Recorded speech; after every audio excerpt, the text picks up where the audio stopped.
Tonight on What the Heck Do I Know's PM Update. Did you know that project management skills can help you run your household? Tonight we are bringing two segments on cost management, how the PMI method of project cost management works, and how you can use it to help you with your home finances.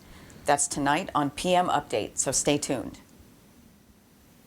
I really enjoy making these videos for you, so please hit like and subscribe if you enjoy watching them. What the Heck Do I Know presents PM Update with Leah and Mia. And now your host, Leah. Welcome to PM Update. I'm Leah. Tonight we're talking about cost management. We will take you through the key details in the project management body of knowledge for project cost management, and then show you how they can be applied in areas other than project management. Mia, what can you tell us about the stories tonight? This week I spoke to Samantha King, who teaches a local boot camp course for PMI certification. She uses her knowledge of these practices and principles herself for her home budget. I also met with the family of Samuel Lakatos, who has a background in project controls and cost management. He shared their household budget strategy with me and some of the details. That's great, and I am looking forward to hearing those stories. Do you know who said balancing your money is the key to having enough? Stay tuned for Mia's stories and the answer to this question.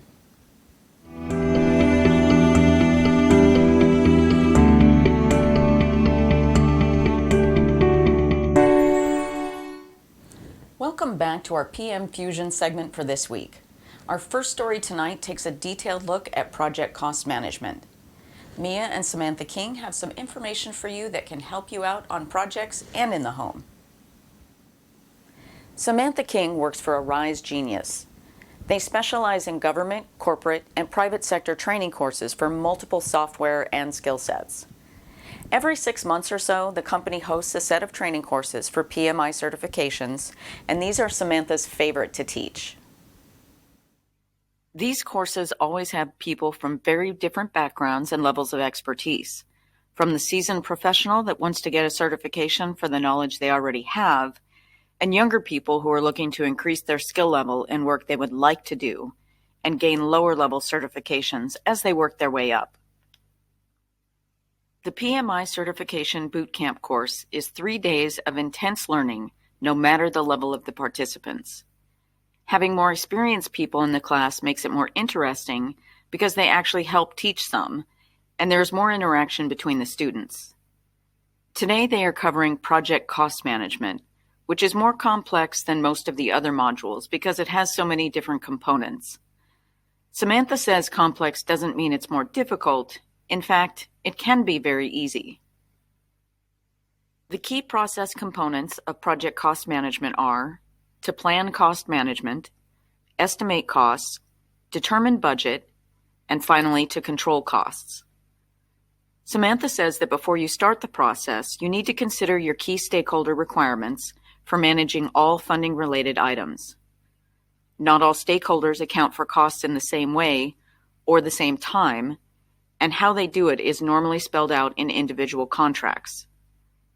Most will also not have all the funds available for a multi-year project at the beginning and need to get or obligate funds in a certain way based on their business practices. Samantha says this is similar to how many people budget for their household, just without the contracts, so her students tend to pick up on these concepts quickly. They start the day with planned cost management. This part is the basis for how you will handle all money-related items going forward. Planning, managing, expending, controlling, and reporting. In order to plan cost management, you will need the project management plan, charter, and process assets. You will need to take into consideration enterprise environmental factors, and you will need to use expert judgment and analytical techniques. At the end of the class, they will have a cost management plan. To clarify some of the unfamiliar terms to the group, Samantha explains that enterprise environmental factors are things like the way the company does business, market conditions, currency exchange rates, publish commercial cost information, and project management software systems that can help manage and track costs in various ways. Organizational process assets are things such as financial control procedures, historical information, financial databases, and company-specific cost and estimating policies. When complete, the plan should include, among other things, specific information about the level of precision, accuracy, control thresholds, and how performance is measured. Once the plan is together, it's time to estimate costs. In order to do this, you will need the Human Resource Management Plan to estimate labor, Scope Baseline to have a complete list of work to be done to estimate materials and types of labor, the project schedule to account for any time-dependent costs, and the Risk Register to include any contingency funds deemed necessary. You will also need to take into account enterprise environmental factors such as market conditions, especially if they are likely to change the published commercial information that is available.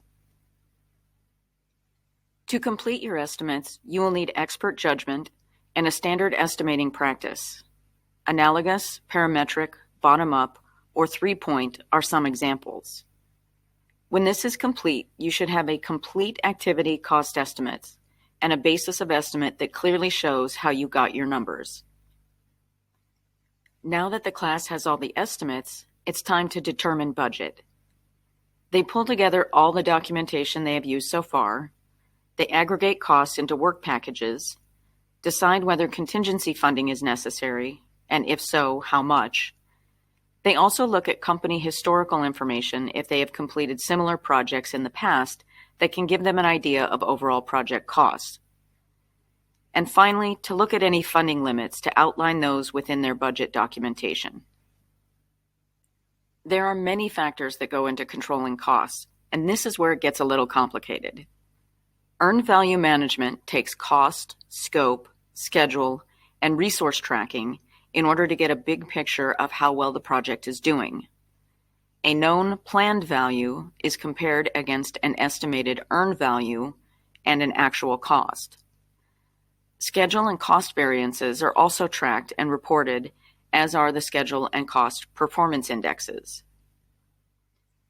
Forecasting is the process of taking current progress and performance and projecting what is left to do, as well as incorporating any new information gained during the project so far.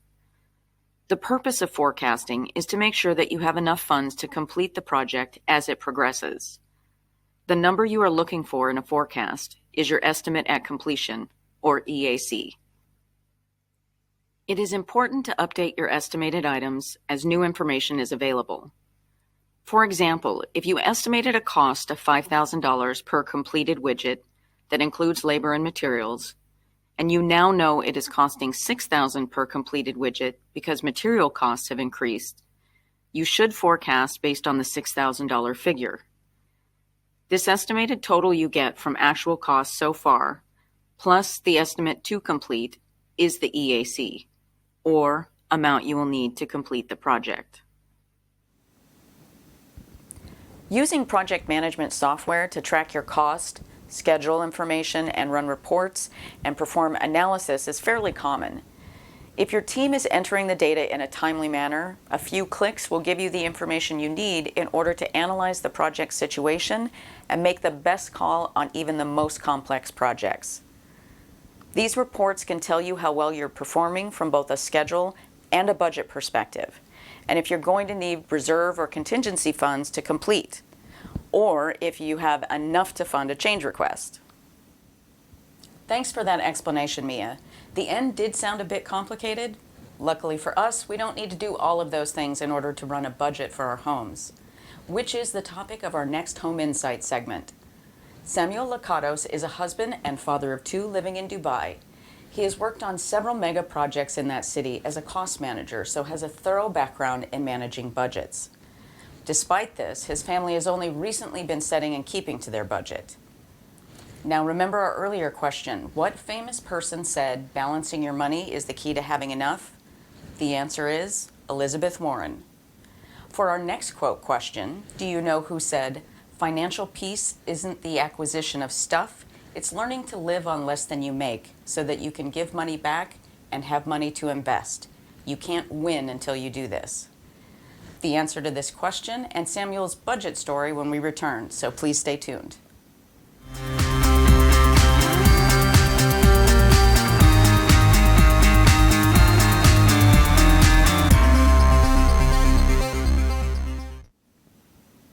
Welcome back to Home Insights.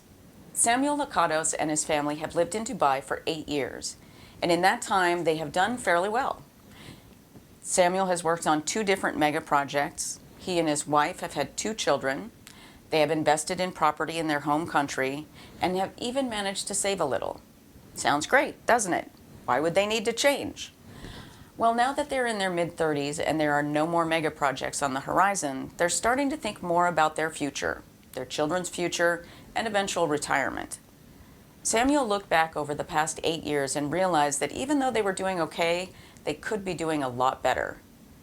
Mia, what can you tell us about what prompted this family to make these changes?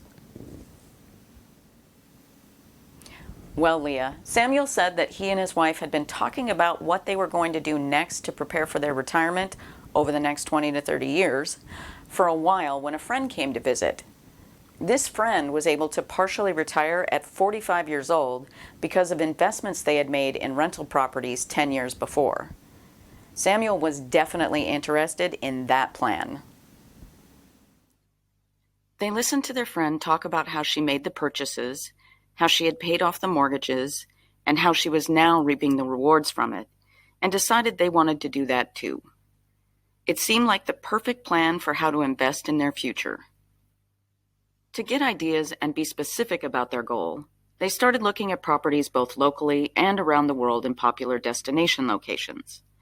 When they calculated how much they would need to get started in this venture, they got a little depressed and realized that if they had been better at saving over the last 8 years, they might be in a position to buy now instead of needing to drastically increase their savings.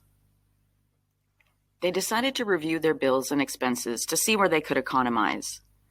They found that they wouldn't be able to reduce most of their bills, but since summer was over, their electric and water bills would likely drop, and that their biggest expense seemed to be food. They were ordering takeout several times per week and brunch on the weekends, and that was an expense they could definitely change. These activities are a combination of plan cost management, estimate costs, and determine budget. Before they started their cost-saving measures, they found a couple of example properties that they would like to own, and then calculated how much they would need for a down payment. For a local apartment in an area and building that has a lot of rental opportunity, the purchase price would be around 1.2 million AED, or roughly $327,000. A minimum down payment for a mortgage would be 30%, so they would need to save around $100,000 to purchase. That seemed a little steep for their current situation, so they also looked at villas in Spain. Purchase prices for those were around $275,000, and only 25% down payment would be required, so they would need to save around $69,000. They knew it was important to have a specific target in mind, and while the more expensive property currently seemed out of reach, it would save a lot of money they were currently spending in rent if they purchased a property they could live in before turning it into a rental. In the end, they decided to concentrate on the villa in Spain since it was achievable in a shorter amount of time. When they got close to the goal in 2.5 years, they would look at their plan and prices again to see if they wanted to keep saving or start investing at that time. Their current savings amount, not connected to retirement, is about $35,000, so they were already halfway there. Now that they have a target, they put together their intentional savings plan. Their goal was to save an aggressive $1,000 per month until they had enough for a down payment on a villa. They set a budget of $500 AED per week, or about $600 per month for all grocery items. Takeout only once per week, and no more brunches on the weekends. Instead, they took the children to a park or other free place for them to play and enjoy time as a family away from the apartment. They both also joined several local Facebook groups where people share interesting and expensive things to do in the city. They even made a contest out of which one of them could find the most fun-sounding things to try on the weekends for the cheapest price.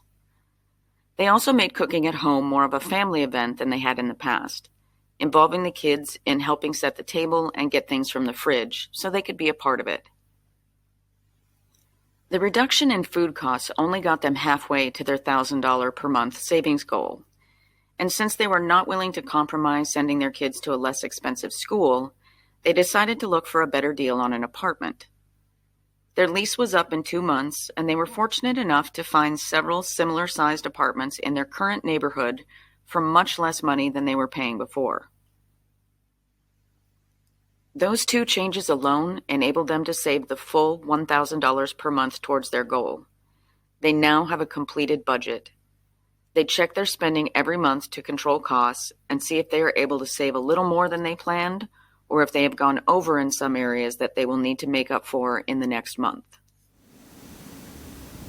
It has been 6 months since the Licatos family has started their savings goal for purchasing, and they are a little bit behind since it was a couple of months before they started the full savings amount, but still well on their way towards the goal they set. And the best part is that they didn't have to compromise too much or do without in order to reach it. They're spending more time doing things together as a family than they were before and enjoying all of it. That's interesting, Mia. Did Samuel mention whether or not they were going to try to cut costs more to make up for the first couple of months or extend the deadline for their goal? I did ask him about that, and he said they were going to try to make up the difference in the next 6 months by making cheaper choices and utilizing some of the savings information from the Facebook groups they joined. And if they hadn't managed to make any real progress over that time, they would extend the goal out a couple of months. This has the added benefit of giving them a bit of a cushion to pay any additional fees that might come up when buying. Extending the timeline does sound like a good idea then. And now the answer to our last question. Who said financial peace isn't the acquisition of stuff? It's learning to live on less than you make so you can give money back and have money to invest. You can't win until you do this. Well, that was Dave Ramsey. That's all we have for What the Heck Do I Know's PM Update, Project Management Fusion, and Home Insight segment for tonight. Thank you for watching, and we will see you next time on our next episode of PM Update. Good night.